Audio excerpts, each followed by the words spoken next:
When everyone else was watching Jack Dempsey batter George Carpentier, he saw something else. And it was interesting because I watched the Carpentier fight before I read Tunney's account of the Dempsey fight, or the two Dempsey fights.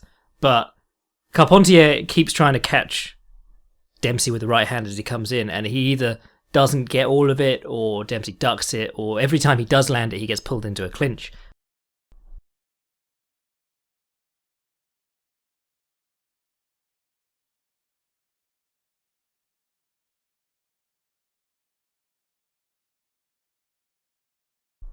Tunney says he saw this, and one of them rocks Dempsey back on his heels and sends him off into the corner for a moment. And Tunney says, I just needed to time my right hand. And Tunney's known for jabbing and moving. So when the fight comes, he moves out of the way the first time, clinches up the second time, third time drops the right hand on Dempsey as he's coming in.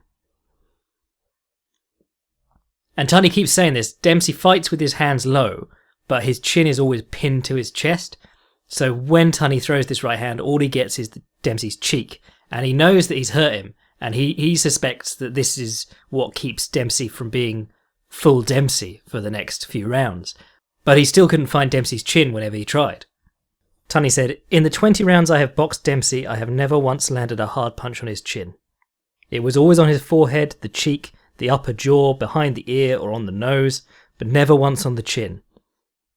This was only because of Dempsey's subconscious habit of keeping his chin buried. I missed many well-aimed attempts." Which is strange, because watching Dempsey, he does get hit a lot, he does have his hands down a lot, but it's almost like he's looking up through his eyebrows at his opponents.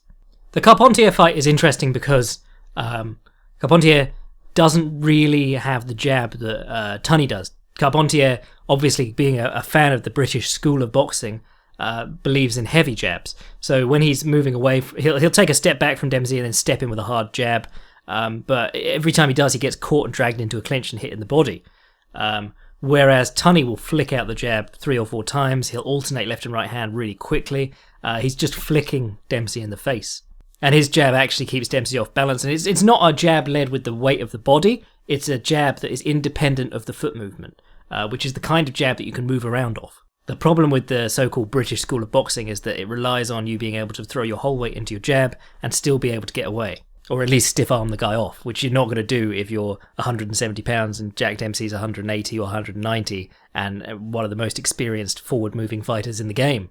But Tunney takes the decision. He outclasses Dempsey over the rounds.